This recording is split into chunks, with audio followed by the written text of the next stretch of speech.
again, guys! Welcome back to my vlog. So guys, nag-order ako nitong fake eyelashes without glue. Ito na-order kong fake eyelashes, guys. Hindi mo na siya kailangan ng glue para madikit. Kasi ano siya, magnet na kasi ng... Ito yung uso ngayon na trending sa Shopee. Magnet na magnet na lang na eyelashes. Super easy lang tong gamitin compare sa maglagay ka pa ng glue sa mata mo. Yung iba na glue, nag-ano pa, diba? Yung parang yung ibang part hindi masyadong dumikit. So, eto dahil magnet siya. Ay naman, pantay yung pagka-dikit niya sa eyelashes ko. Mahaba naman yung eyelashes ko, guys. Kaso gusto ko yung eyelashes ko curl. Magnet Lash Luxury. Madami silang to guys, shape ng eyelashes. And always choose yung bagay sa inyo na shape. Okay, wow. May sample na model na picture sa loob.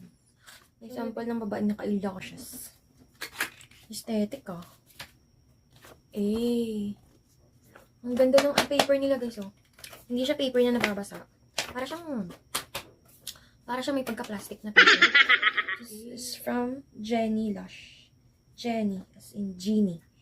Hindi J, G nga. Luxurious Lashes Magnetic. Ito yung instruction. Step 1.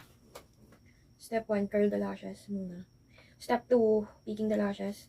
Step 3, positioning the lashes. Step 4, locating to apply. Lightly pinching. And perfect. Look at this. May dala siyang applicator. Ito yung gagamitin natin. Dito natin ilalagay. Ipa-plaster yung dalawang lashes. Yung bottom and top. And pantayin yung pagkalagay. Para pantay yung pagdikit ng magnet dito. Yan. I forgot kung anong shape ang napili ko. Basta ayan siya. Hindi siya gaanong super haba and hindi din siya super makapal. Yung parang manipis, makapal, manipis, makapal. Yung ganong shape. Yan. Ito yung applicator niya. Up and down. So, pag ganyan. Practice makes perfect. So, yung applicator, guys, may pagka-magnetic. Tayo ko muna sa kabila. Ang hirap pa lang ito,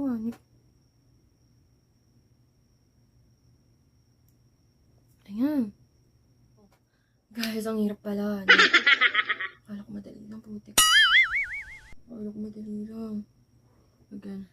5th try. Ang hirap. Ginagawa mo! Guys, 6th try. Putik ka badla. Ay, shakes. Finally. Ayun na, guys. Finally, after 6th try. Ayun na, guys. After 6th try. Ang hirap niya kasing i-balance dikit sa ko, guys. Sa eyelashes ko. Kasi yung eyelashes ko pababa, straight. Pero ayan. Hindi masyadong perfect yung pagkalagay. Pero ayan na siya. Try naman natin yung kabilang side. Uptown girl. And shooting like any uptown girl. Make sure na pantay talaga sa loob. Tapos yung pag-clip mo, yung mingala na up, yung sa taas. Down sa baba. Ay, perfect. Ayun, guys. Medyo madali na lang sa akin. 1 try lang yung sa left side ko, pero yung sa right side ko, 6 try. Oh my gosh. Super ako nahirapan dito sa right eye ko, guys. Kasi syempre, this is my very first time maglagay nitong magnetic fake eyelashes. So, medyo super akong natagalan dito. Naka 6 try ako. And dito naman sa kabila, 1 try lang. And ayan na. Oh my goodness! Ang ganda. Kaya pala talaga madaming nagpapa-eyelash extension. Kasi legit nakakatagdag pala talaga siya ng ganda. Ang ganda, guys! Parang nabibigyan buhay ang aking eyes. Ang ganda, Kinaril ko pala talaga dapat ng mabuti muna. Tapos nilagyan muna ng mascara. Para medyo nag-curl yung... Para ready na siyang naka-curl ng eyelashes ko before I put this. Para easy na lang maglagay.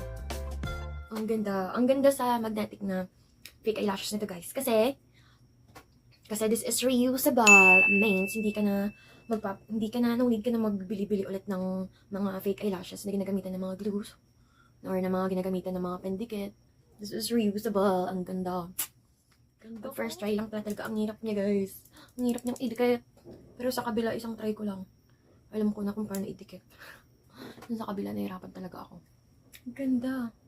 Another water starting, Ginagawa mo!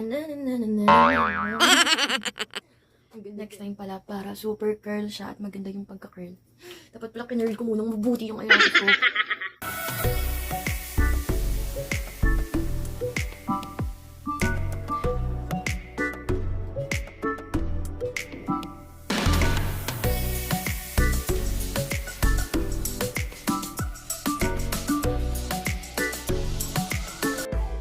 And yun lang guys, ang ganda kasi reusable.